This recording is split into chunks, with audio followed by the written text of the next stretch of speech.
Welcome back to AI for Founders. I'm Ryan Estes. There's a mountain every company is quietly climbing, not of code or customers, but of unstructured data. Billions of pages, decades of contracts, PDFs, and reports trapped in digital silos no human has time to read. It's where trillions of dollars in untapped insights are hiding and where most AI systems still fail.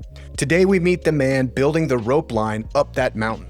Mehul Shah, a former AWS engineer behind OpenSearch and Glue, now leads Aryn.ai, a company on a mission to help enterprises turn the 90% of their data they can't analyze into an engine of intelligence. If you're a founder, data leader, or investor wondering where real AI gold rush begins, not in a flashy demo, but in hard, unseen work of structuring the world's chaos, this episode is for you. You'll learn why enterprise AI deployments fail, what human-in-the-loop really means, and how the next wave of productivity won't come from chatbots, but from invisible AI that simply makes work work. So grab your coffee, open up your mind, and get ready to rethink what data really is. Here we go. Now, do you want AI that actually ships revenue, not hype? Join the founders building it at aiforfounders.co. This is a newsletter featuring the next great startup that won't sell prompts, it sells outcomes. Learn about it at aiforfounders.co. Every week we deconstruct the humans behind the code. This is the newsletter at aiforfounders.co. And if this episode made you rethink what's really possible with AI, leave us a review before an agent writes one for you. This episode is brought to you by Kitcaster, the agency that gets founders booked on the world's top podcasts. Your story deserves a stage. Kitcaster Teams finds the perfect podcast where your customers are already listening and handles everything from pitch to prep to placement. No cold emails, no guessing games, just great conversations that build your brand, drive leads, and land deals. Founders from companies backed by Sequoia, Andreessen, and YC trust Kitcaster to get their voice heard because it's a noisy world and conversations cut through. So if you're ready to stop chasing attention and start earning it, head to kitcaster.com/application and let them book your next big interview. That's Kitcaster by Moburst.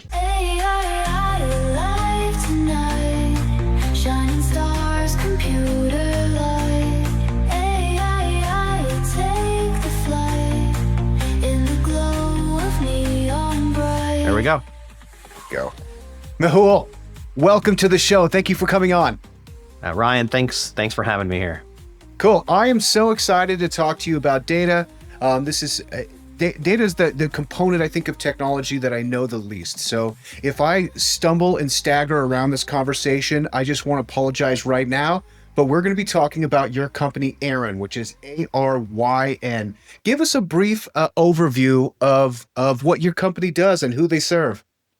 Absolutely. So Aryn, the name actually, it's a Gaelic word, also a Hebrew word.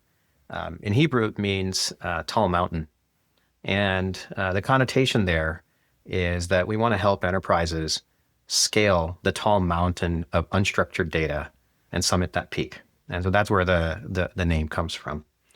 And what we do is we really help enterprises pull out insights, pull out key information from all the unstructured data that they have, in particular, documents.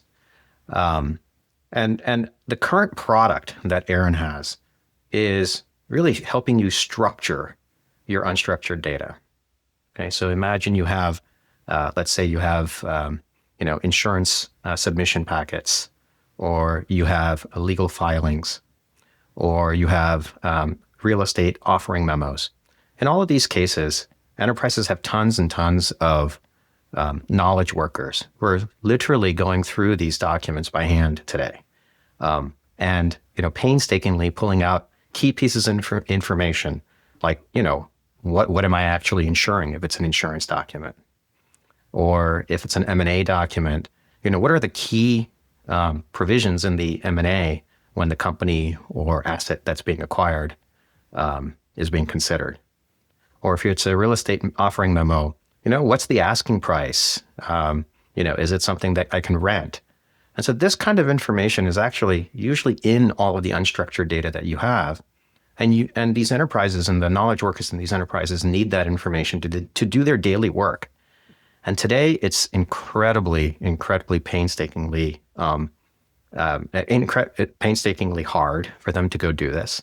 They spend hours and hours doing this, and it's critical for that they get this stuff right. Otherwise, their businesses start losing money. And so what we do is we use modern AI technologies to be able to pull this structured information out of their unstructured data. And then they can take that structured information and do their downstream tasks. They might do analysis. They might quote a premium for a policy. They might decide, what their risk profile looks like if they're going to do a particular M&A. They might find, legal precedent that they need to be able to go and prosecute a case. And so you can do a lot of different things if you can pull key information out of this data, and that's what we'd help them do. Amazing.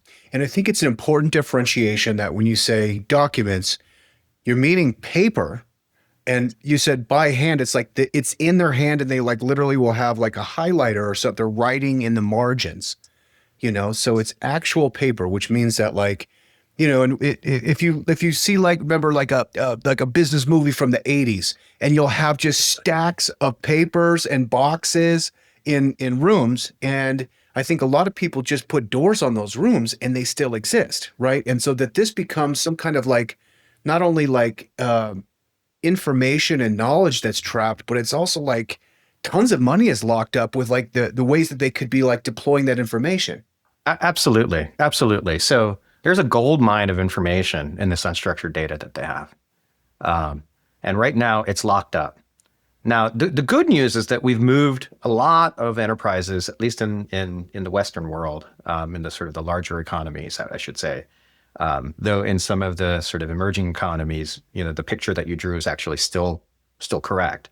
But in sort of the more advanced, larger economies that are out there, we've moved past the room with stacked full of papers. Though I bet you can still find them. You can find them. I bet. Yeah.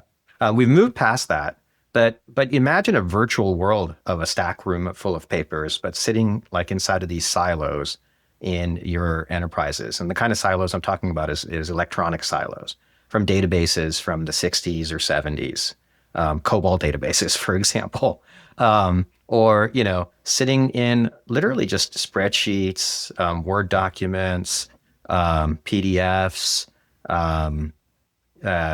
just text files. In fact, in some cases, in filers, in the cloud, in your, online cloud stores that you have, and so on. And it's really just a disorganized mess, if you will. Okay. And if companies can really, harness that information, they're not only going to be able to be much more productive, meaning they're going to be able to save their employees a lot of time, hassle, but they're also going to be able to make a lot more money. And to be able to make that money, what we have found, as we're kind of working with these companies, is it's not just enough to be able to find the right piece of information. It's important to be able to accurately pull out the key pieces of information so they can act on that information. Okay. And that's where I think we differentiate. Okay. It's not just finding the things. It's that we can pull out key pieces of information. We call them fields or properties with extremely high accuracy. And we can do that at scale. Right? So not just simple demos where I show, a 10-page document and look, I can tell you what the addresses look like. But you can give us documents with thousands and thousands of pages in them, all kinds of graphs, all kinds of crazy, looking texts. Sometimes it's going to be a scan of a document or a fax. And the AI systems that we build and that we use can accurately pull that information out. And use it in novel ways. I'd love to know, maybe some unexpected ways that you're using AI, or, and I'll put it in a frame for you because, I realize I'm kind of giving AI broadly this kind of like personification in a similar way that when I was a child, I thought about bears because I love Baloo from Jungle Book. And so, you're out hunting in the woods, you're like, oh, a bear. And like, I think of it like Disney, a Disney version of bears.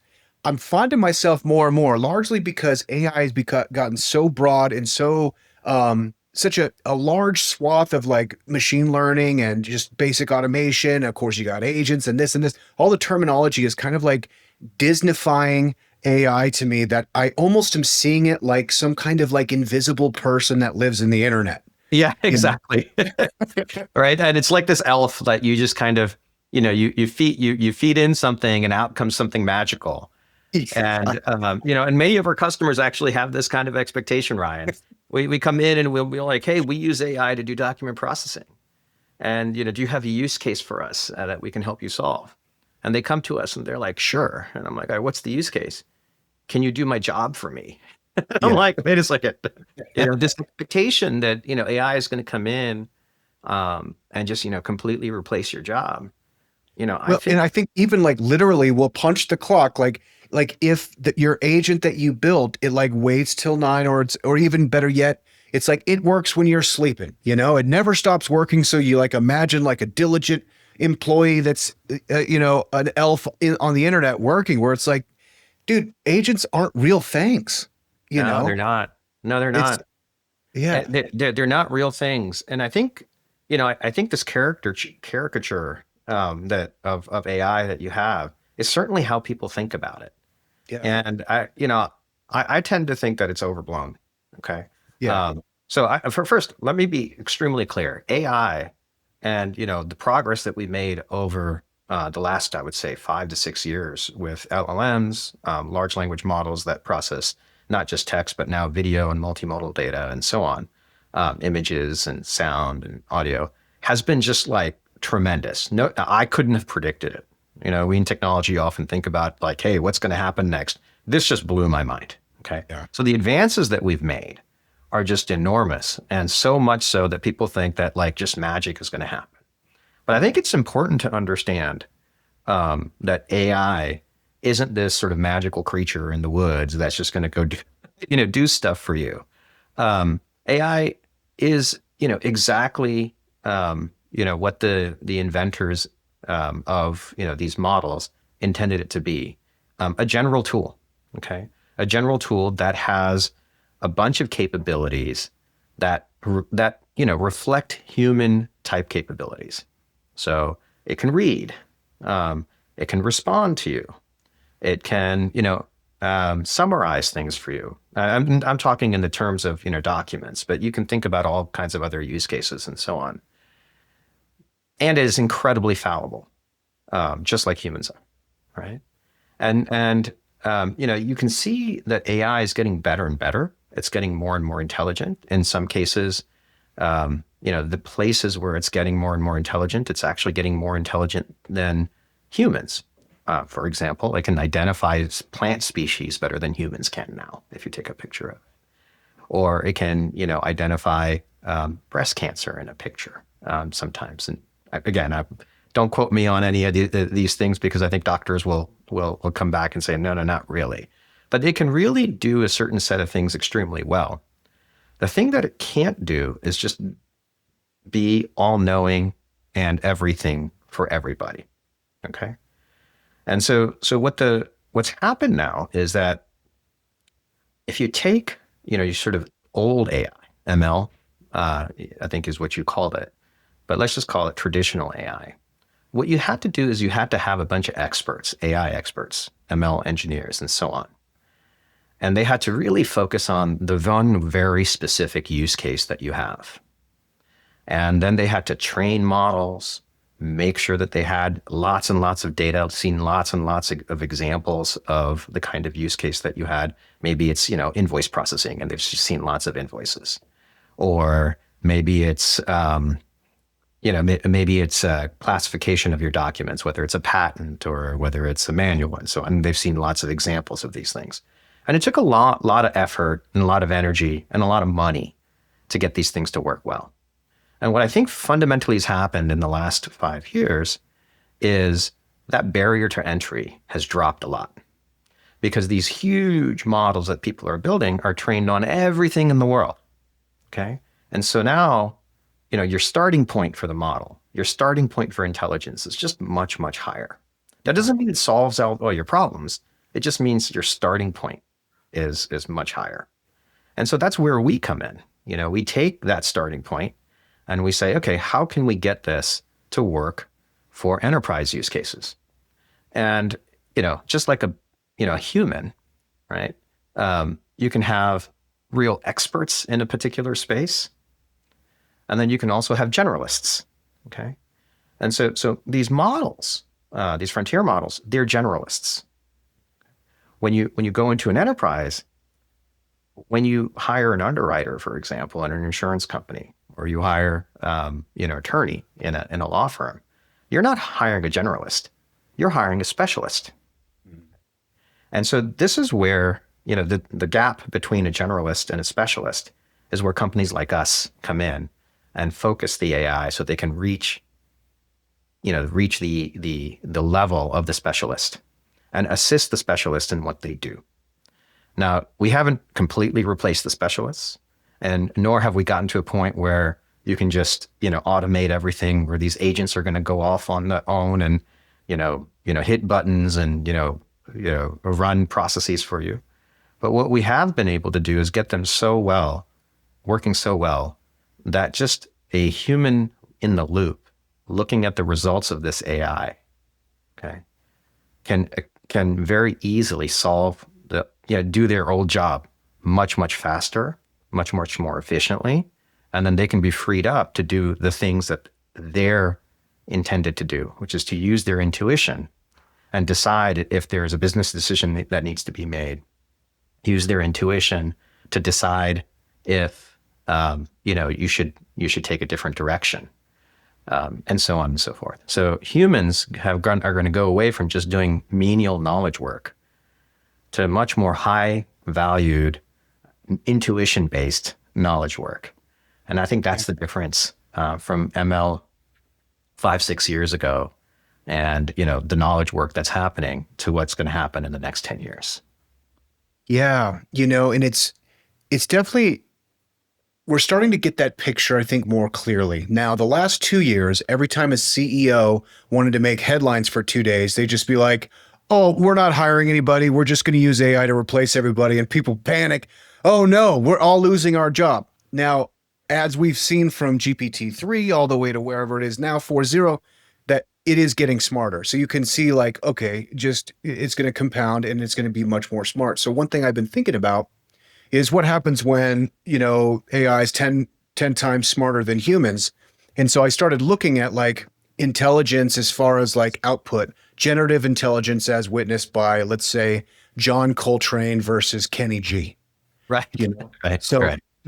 Now, no disrespect to Kenny G at all. I'm just going to go ahead and say that, like, if you're looking at circles of fourths of fifths, like what John Coltrane is doing is much more technically brilliant and difficult. But, if you're having a dinner party and you put on giant steps, you're not going to make any friends. However, if you put on a little Kenny G and turn the lights down low, it might be the perfect appropriate thing. So, as we're getting to like points where AI is going to be like vastly more intelligent than humans, we'll be actually sculpting away maybe some of the complexity and intelligence and scaling it back, which is an interesting it's just an interesting thought experiment because, one thing that I'm finding more and more is that in conversation with humans, I'm much more kind of like aware that I want to befriend them. And so a lot of what I say or don't say or the questions I ask or the tone or anything else is largely because I want to win their favor. Whereas when I'm talking to AI, particularly if it's very intelligent, then I'm going to be more honest and I can actually go for what I want and need much faster, So to your point, if we're using like Aryn to fine tune this massive database that's building on top of, a great generalist of these like legacy LLMs, to really get like a character that we're building that has the intelligence of our organization, it's going to be a lot easier to actually go and access that information because you don't have to worry about its feelings, potentially. Okay, I've got a confession. As a podcaster and founder, I'm constantly meeting incredible people, guests, listeners, or other entrepreneurs. But here's my little secret. I'm terrible at following up. My inbox is basically a graveyard of missed opportunities. Does that sound like you? You meet someone amazing, exchange emails, have great intentions, and then life happens. 6 months later, you're kicking yourself thinking, I should have stayed in touch with that person. This is exactly why I started using warmstart.ai. And honestly, it's transformed how I think about my network. Instead of letting relationships go cold, Warmstart analyzes my existing contacts and helps me identify who I should be reaching out to and why. It even writes the outreach messages for me. But here's the key. I review everything before it goes out. I'm not just talking about this because they're a sponsor. I'm talking about it because watching a healthcare executive use this to build his entire advisory board in one weekend with 4 CEO signups made me realize I was leaving money on the table every single day. Your network is your net worth, but only if you actually nurture it. Check out warmstart.ai, use code AIFF to get $50 off your first month. Stop letting your relationships turn into missed revenue. Okay, everyone loves to talk about vision, the pitch, the funding round, but you know what gets zero love? The actual product build. That magical, terrifying phase where nothing works, the docs are out of date, and you've asked your dev team, how's it going, for the 47th time today on Slack. That's where Code Story comes in. It's a podcast for startup founders who know that building the thing is the thing. Hosted by Noah Labhart, Code Story goes deep with tech leaders who've been through it, shipping real products, surviving messy launches, and figuring out what actually works and when you're on the edge of chaos. If you're building now or ever plan to, you'll want these stories in your earballs. Search Code Story wherever you get your podcasts or visit codestory.co, because founders talk vision, but builders tell code stories. I actually, it's odd. Look at Aryn. What we do is actually really basic to the point where, our users don't even know that they're actually interacting with AI. So for example, you asked, who do we serve? Well, some of our key customers are insurance underwriters in MGAs. These are specialty brokers that they're brokers of brokers effectively that underwrite specialty insurance policies. Okay. So for example, reinsurance or, addiction treatment programs or, property and casualty for like trucks in with various parts of the country. So very unique types of insurance that they're doing. And what they do every day is literally cut and paste, okay, from their documents. And I'm going to get to your point in a second, but they literally cut and paste from their documents into spreadsheets or into policy admin systems. And what our AI does is instead of them doing the cutting and pasting, the AI is doing cutting and pasting. Now you're going to ask me, why do I need AI? Couldn't you have automated this stuff? And the short answer is no. And the reason they can't automate it is what's coming in is so varied and so broad. There was no way to automate it in the past. You needed a human looking at it. And so now all we've done is we've taken something that a human does, okay, and automate it. The human doesn't actually talk to the AI with Aryn. The AI is actually, folding into the background, meeting the humans where they are and the workflow that they have. And what happens is instead of reading emails, cutting and pasting and putting them into spreadsheets, these emails, these submission forms and all these things basically drop in, get processed, and out comes a perfect spreadsheet that they can look at, in their SharePoint. And if it's not in their SharePoint, it could be in their, in their policy admin system, or it can be in their Salesforce, whatever, database or downstream system that they want to use. And it can come in, if it's not from email, it can come in from, let's say, from their data stores that they have on the cloud, or it can come in from, some API through a SaaS vendor that they've been, working with, and so on. And so what we try to do is just take businesses' existing workflows that they have and just make them better. Okay. And so users don't even know that AI is actually happening in the background, but they know that they're doing much less tedious work, and then the underwriters are able to spend their time working with brokers and working with carriers and maintaining those relationships that they have and getting more business for the company. And that's the win when Aryn is actually, inside your organization. Now, that said, what we have seen is in many cases, especially in sort of the sort of customer support scenario, okay, where you actually do want to interact with somebody, say, hey, this is my problem. Can you tell me how to fix it? And so on. If you're willing to actually talk to a human, you're gonna have a certain persona when you talk to that human. You're gonna have a certain set of things that you're willing to have a conversation about. Hey, my bike is broken. I need a new part. Can you get me this part? And if that part doesn't exist, you're going to be polite. You're going to say, thank you very much. But if you're talking to a chatbot and it's a chatbot, you're going to say all kinds of things. You're going to say things where you're going to ask questions that might seem like dumb questions. You wouldn't ask a human. You don't want to appear dumb. But you're going to ask that question to the chatbot to basically, verify your knowledge or, learn something new. You're going to go in all kinds of other directions that you wouldn't have, actually happen, with a real human. So I actually agree with you. I think, when it looks like a human and talks like a human, if you know it's an actual human, you're gonna have a different behavior if it's a real person versus a chatbot. And so that's part of the reason we've kind of gone away. I'm not saying entirely, but we've kind of gone away from, focusing on just the interaction parts and really trying to bring the AI and meeting humans where they are in the current workflows that they have. Cool.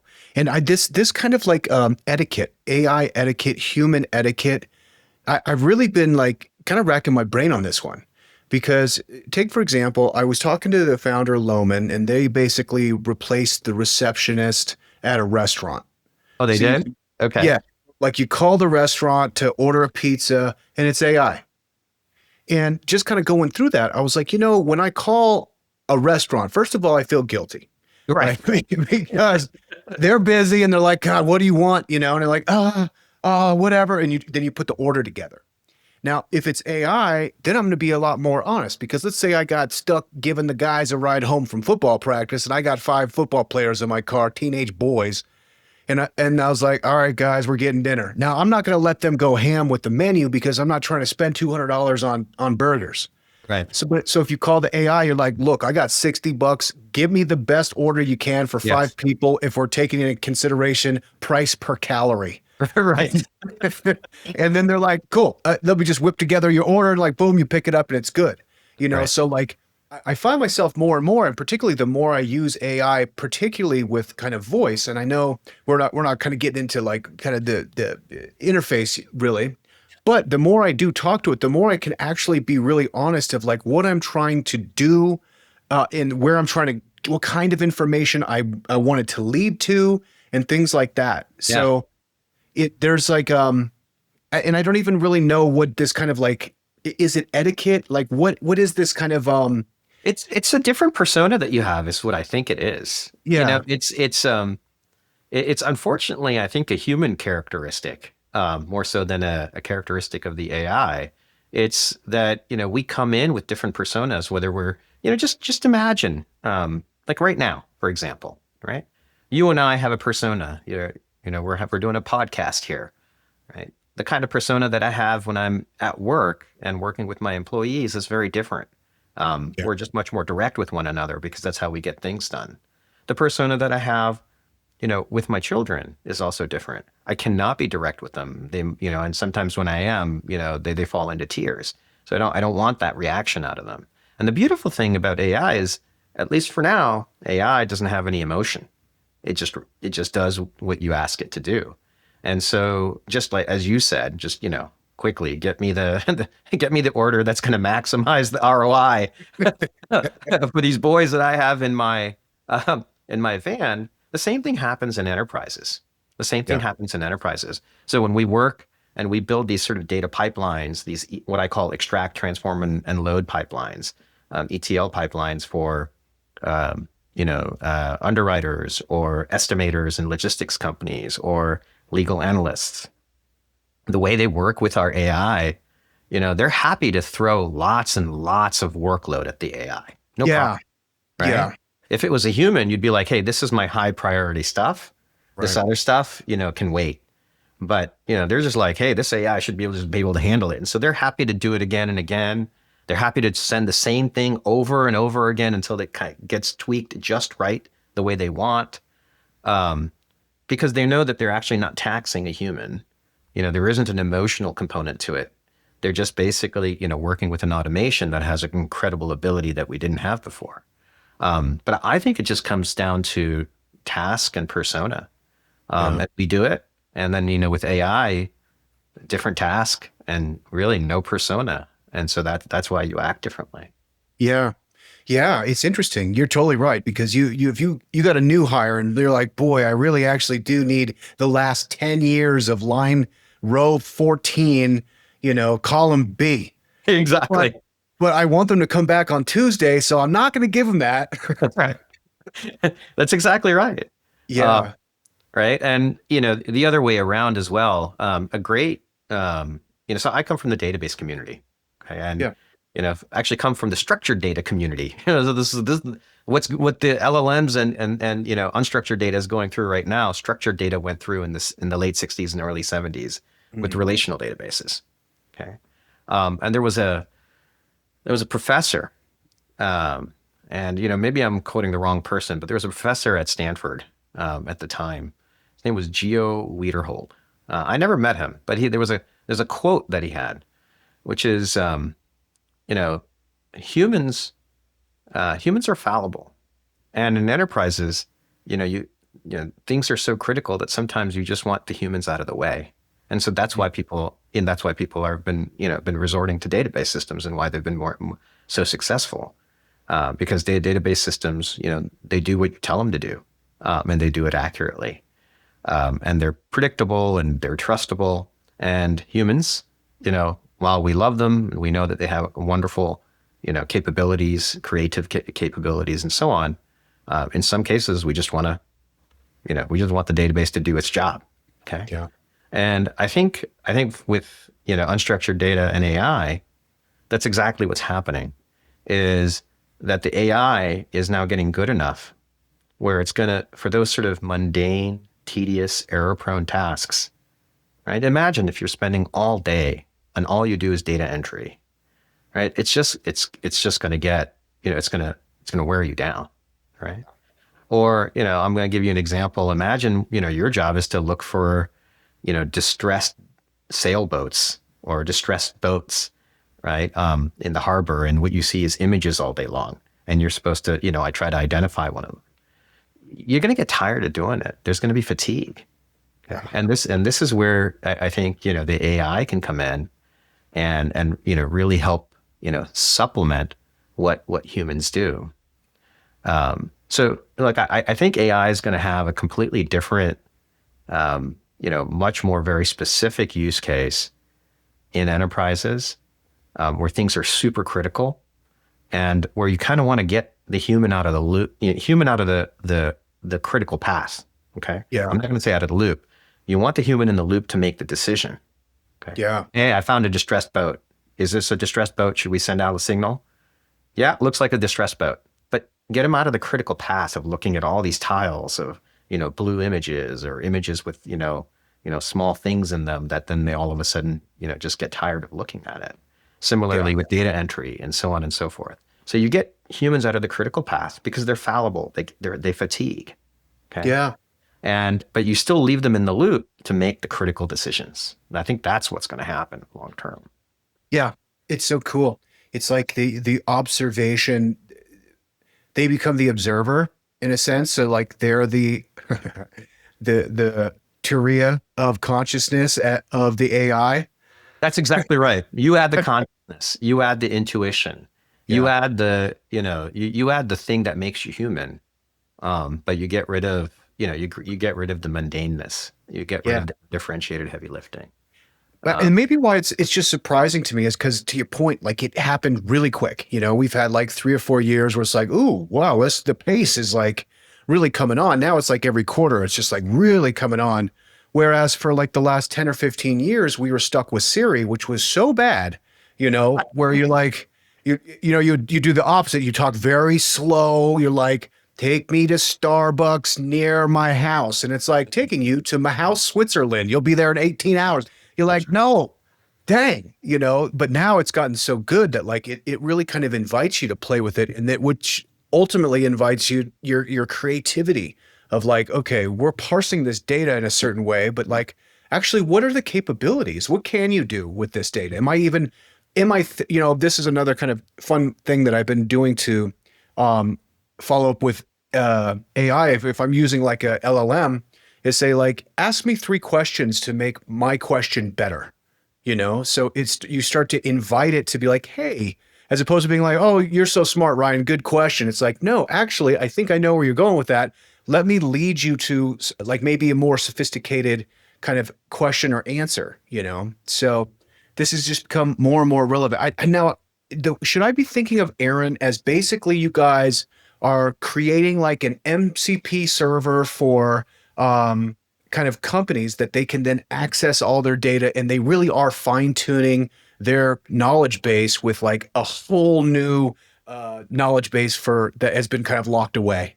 That's exactly right. So Yeah. I think MCP server is a sort of particular instantiation of what we do.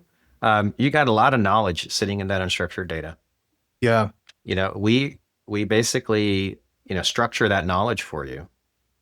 Yeah. So And then that makes it searchable, that makes it analyzable, and you can do a lot of other sort of downstream tasks like make estimations, make predictions, um, you know, present quotes, make proposals, decide on strategy, all kinds of other things. So we basically unlock your unstructured data for you. with I guess we could talk about like interface a little bit, because I really do like talking to it. Unfortunately, I have to be totally alone because I'm paranoid that people would think I'm weird when I'm talking to AI about. Yeah, I think in terms of interface, that's how people think about AI as, and rightfully so, because the media has kind of portrayed it that way, that AI is this thing that you talk to. It's AI only if it acts like a human, and when you work with a human, what does a human do? It interacts with you, and therefore it's only AI if I can talk to it like a human. I actually think that there are like vast amount of use cases where AI blends into the background. Yeah. You Yeah. don't ever talk to it. It doesn't hit you over the head. It doesn't hit you over the head, but what it's doing is it's making your environment much more streamlined. Okay. And you kind of see this every day. What you don't know is that this is happening already. The companies that we work with, what we do is, we're basically taking away the mundane work that a lot of the underwriters are doing, or a lot of the legal work that people are doing. And what, suddenly comes into their SharePoint or their inbox, they don't ever have to interact with an AI system. It just shows up. Okay. Just there. Yeah. There. Other things that people have been doing, for example, is, they'll create documentation. Okay. And they'll update that documentation on the software that you've built automatically. And, you as a developer, as a user of the documentation, don't even realize that most of the documentation that you're looking at was generated by AI. You're not actually interacting with AI, but that documentation is all AI. Humans aren't actually building a lot of the documentation anymore because the AI has gotten so good that it can create the documentation. Yeah. And so documentation is one. Dashboards. Imagine, for example, you're in marketing, and what you need to know, across all your headlines are the most important things that have happened for the product that you're trying to sell. Is there a new competitor? Is there a news event that's going to affect, the sale of a particular drug, or the sale of a particular product that you have on the shelf? All of a sudden it's going to run out. How are you going to do that? Well, you're going to have AI sweeping the headlines looking through and then highlighting the things that you should be paying attention to, right? Yeah. Well, guess what? That's AI. You're not interacting with the AI in the same way that I'm interacting with you right now. Yeah. But that AI is doing work on your behalf. So the right thing shows up for you every day. So you can then decide what you're going to do with your product, what you're going to do with your marketing campaign, how you're going to react. Yeah. So AI actually has been permeating, by the way, what we've been doing for a long time. Your news feed, right? In your social networks. Totally. Or, I like to look at Hacker News. What shows up in your Hacker News, front page? What shows up on your, on your Instagram or, on your Facebook or on your LinkedIn? This is all AI. Yeah. And, now we just have a different type of AI that's doing a lot of this work. And it's everywhere. Okay. And that's the larger part of the transformation that enterprises are going to go through. It's not just the chatbots, which I think we see, colloquially, all kinds of enterprise processes are going to get replaced. And this is where the whole, agentic workflows or agentic systems people are talking about, is that instead of, doing these things manually or doing them sort of, with old workflows that were much more programmatic, you're not going to be doing them with AI systems. So they're going to be much more reactive. They're just going to be much more pliable. They're going to be much more forgiving. And so I think that's a transformation that people are undergoing in the enterprise. Yeah. And to make that work, the last point I think is important here. I think the place where I like in the enterprise, if this is going to be successful, and this is why you hear about these kinds of things like, hey, AI hasn't been successful in 95% of the enterprise, engagements so far, is that we really need to understand what workflows we can automate with AI. We need to really understand, how to make sure that the results that come out of AI are high quality. Because in enterprises, the workflows are much more critical. Your business depends on it. If I tell you, and I go to ChatGPT and I tell you, hey man, go figure out a vacation for me. And it tells you to go to, tells you to go to Casablanca, right? In Morocco or something, and recommends a couple of places for you to go. Right? And maybe they're not the best places in Casablanca. It's not the end of the world for you, right? But the penalty for failure is much higher if you are an analyst, a legal analyst, and your job is to go figure out precedent for a particular case. If you don't find the right precedent, then all of a sudden, you don't have a strategy that you can rest your case on. Or if you are an estimator and you're estimating for construction, like complex construction for commercial buildings. If you get that wrong, you got to eat the cost. Yeah. Yeah. $10 million job and you quote, $7 million or whatever it is, you got to eat the $3 million.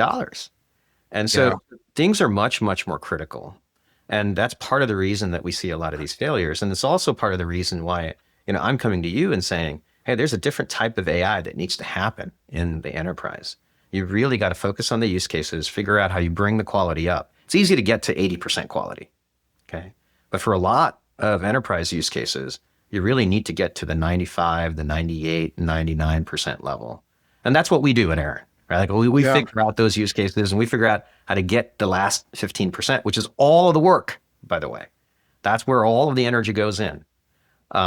And that's what also distinguishes us from all of the other sort of, AI startups out there and AI projects people have in enterprises. Because if you can't get to that last 15%, I think it's okay if you're going to be in the consumer world. But if you're in the enterprise world, I think, it's not going to go beyond just demos. Yeah. Well, and that's the hard part with AI traditionally, I guess, if there is a traditionally. It's like how many people have a vibe coded project 85% of the way there? That's exactly right. That's exactly right. Yeah. And I guess that's another thing that I think we should talk about, which is, where has AI been successful? Yeah. Where do you think AI has been successful in your mind? Well, I All right, really like it. flip the world around. You're supposed to be asking the questions. I'm supposed to be answering them. I'm probably my favorite application is just making my writing more coherent and easier to read. Like just the absolute competency of like writing minus the M dashes is obnoxious, but it's fantastic. I think it's really good at that. The new generative stuff I'm really excited about, but I think also to your point of staying invisible is really cool too. Like it's predictive and it knows what you need. So if you have all this untapped context and information, and you're going to underwrite or you're going to like check legal precedents, right? It knows you need to find legal precedents. So you don't necessarily have to ask it, to say like, hey, fine. It's like, no, I know what you're doing. I can read between the lines here. And then it just like fills it in. And you're seeing this a lot with like Warm Start does it with like old emails that you haven't contacted in a while. So it's like providing you with like context to reconnect with people all over the place, which is really cool. Or you have ambient that's taking your calendar as the point of truth. And it's like, okay, you're meeting with Mehul today.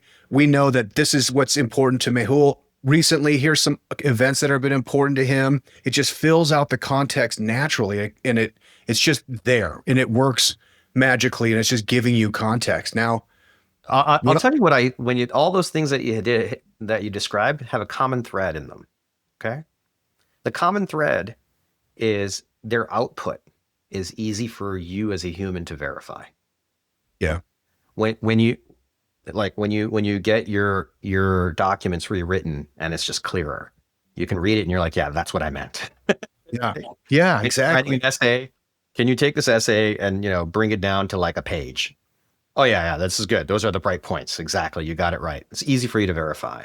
Or, you're looking at ambient and you're looking at your calendar and you look at the background. And if it's all gibberish, you're like, okay, got it wrong. But if it comes in, it's like, Mehul's a guy that's worked on data for an AI for decades. Now he's working in the unstructured data world. I should ask him questions about unstructured data. Okay, great. It's like you can verify it very quickly. It's done the right thing and it's just done a good job of getting the key information out.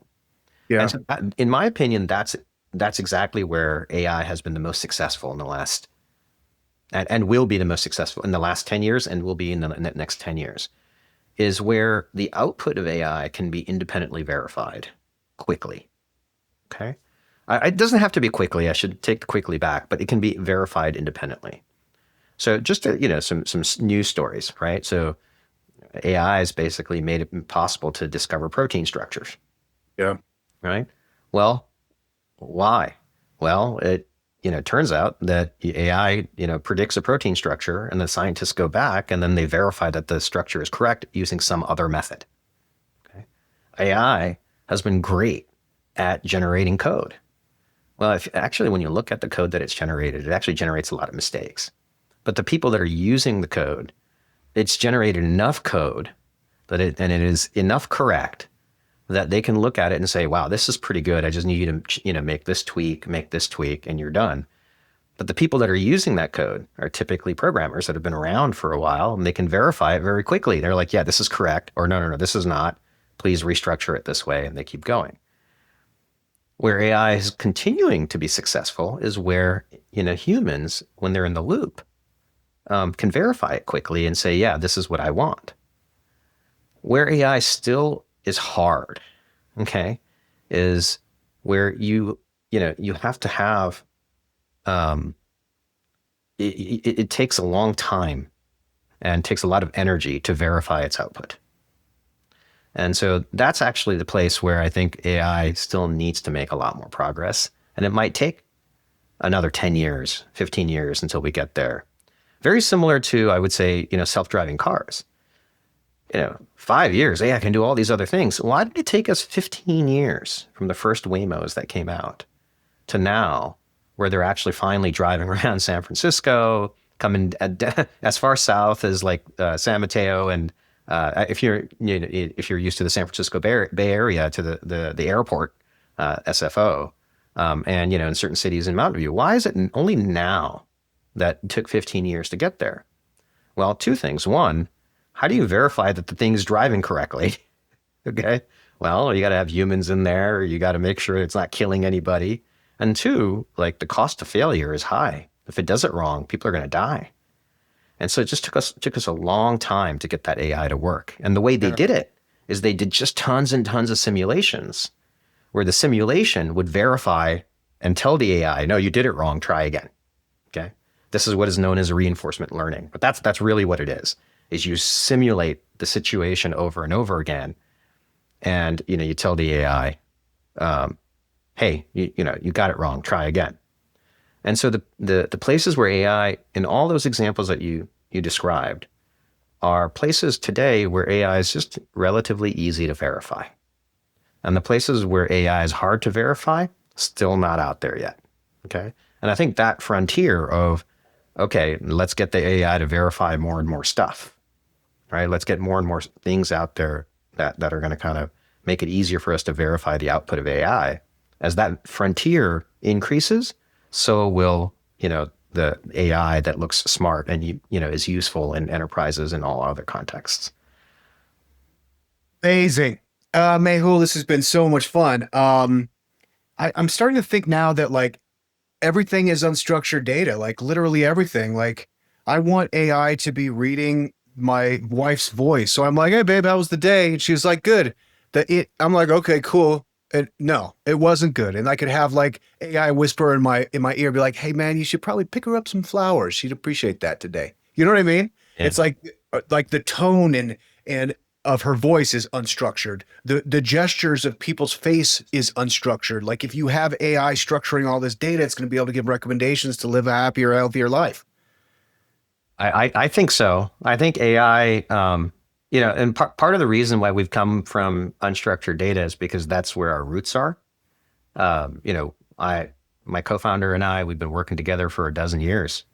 Yeah. And, we worked on, back 15 years ago, unstructured data was all the sort of machine data, telemetry data that was coming out of systems. Feels a lot more structured now, but back then that felt unstructured.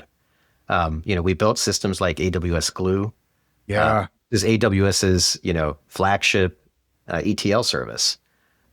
We built systems like OpenSearch, which is search over your unstructured logs and your unstructured documents. And so unstructured data has been sort of the underpinning for AI for a very long time. We bring a very different take on unstructured data than traditional AI folks because we come from the database community. And the way we think about this is that anytime you want to do something that is significant, it's not just going to be the model that's going to be doing it. It's going to be the model that's working over the data that is personal to you, personal to your, specific to your enterprise, to your business. And what I think is going to happen, Ryan, over the next 10 years is, and you're actually seeing it happening right now, AI is getting faster and faster at an unprecedented rate. Okay? It's getting faster, 10x per year. That is faster than Moore's law. Okay? Yeah. And so what that means is, imagine what you can do now today, right? So I've got some, sort of statistics off the top of my head. And, I can certainly, get you more detailed statistics at another time. But if you kind of take a look at, what AI is able to do, if you take a look at like all of Shakespeare's today, it can basically read and respond to you all of Shakespeare in under 10 minutes. Okay. In a few years, it's going to be under 10 seconds. Unbelievable. In 10 years, you're going to be able to go through all of the PDFs. Okay. All of the PDFs that are there on the web. Okay. In under an hour. Yeah. Let's imagine you had access to all the PDFs in the largest repository of documents today, which is SharePoint. Okay. In 10 years, you're going to be able to go through all of those in under a day. It's insane. Right? So and you're going to be able to do it with AI. AI is going to be literally, you're going to ask a question and you're going to be able to sweep through all the data in the world, not through indices, but actually reading everything each time you ask the question in under a day. And in 20 years, maybe in under a few hours. And that kind of power right now is unprecedented. Okay. And really it comes from the ability for AI to unlock the information in your unstructured data. And that's what we help people do. And that's the that's the ride that we're on. Beautiful. The company is called Aryn.ai. That's ARYN.ai. I want to give a shout out to the Second Harvest Food Bank that is down there in Silicon Valley. And the Second Harvest Food Bank collects, stores, and distributes food with one driving belief that our communities thrive when hunger is minimized. That's the shfb.org to learn more about them. That'll be in the show notes. Mehul, this has been awesome. What's the best place that people can connect with you online? Feel free to just send me an email. Aryn.ai is our website, and you can just click on ask for more info, and we're happy to tell. Also, you can DM me on LinkedIn or on X, either one. Excellent. And we'll link all that up in the show notes. Thank you so much, sir. Thank you. Thank you for having me, Ryan. This episode is brought to you by MoBurst, the AI-first growth engine trusted by iconic startups like Calm, Robinhood, Reddit, Uber, and Google. MoBurst is a digital full-service mobile-first marketing agency that helps companies to scale and become category leaders. Whether you're finding product market fit or ready to accelerate growth, MoBurst delivers creative, data-driven solutions that help with scale and efficiency and impact. At MoBurst, we're not just guessing what works, we're predicting it. As an AI-first agency, MoBurst uses cutting-edge tools to analyze user behavior, adapt creative in real time, and uncover hidden growth opportunities. The result, marketing that's faster, smarter, and built to convert. From early-stage startups to global brands, we've helped hundreds of companies overcome complex challenges, unlock new audiences, and optimize every metric that matters. At MoBurst, we believe that creative thinking, advanced technology, and data are the core drivers of success at scale. If you're serious about scaling your business with precision and purpose, it's time to talk to MoBurst. Visit moburst.com and let's build something category-defining together. Hey founders, let me ask you this. Are you building with AI or getting left behind by it? If you're serious about scaling smarter, faster, and bolder, you need to check out aiforfounders.co. It's your go-to resource for cutting through the noise and actually using AI to grow your startup. Each week, AI for Founders drops a sharp, no-fluff newsletter, dives deep with expert guests on the podcast, and hosts monthly workshops where you can get your hands dirty with the real tools and strategies. Whether you're pre-seed or Series B and beyond, launching something new, or just staying sharp, AI for Founders gives you the edge you need to win in 2025 and beyond. Hit aiforfounders.co to subscribe to the newsletter, tune into the podcast, and grab your spot in the next workshop. And it's all free. Build smarter, move faster, think bolder with AI for Founders. Now back to the show. All right. Coffee is great, but coffee won't prep your meetings for you. It'll just keep you awake while you panic, hastily scrolling through LinkedIn at 6:59 a.m. Ambient, however, will prep your meetings. Each morning you get a founder-tuned briefing sourced overnight from your calendar, your meeting history, and the web. It's like walking into every call with a cheat sheet that you didn't have to write. No more scrambling, no more guessing, just context, confidence, and focus. And if you're raising money, Ambient investor dossiers are an absolute must-have. You'll know the investor's portfolio, their interests, and their latest moves before you even step into the room. You'll even get a heads up on red flags. Think of it as the caffeine upgrade that your calendar actually needs. Prep while you sleep, perform while you're awake. Sign up for free at ambient.us. Go check it out at ambient.us. That's ambient.us.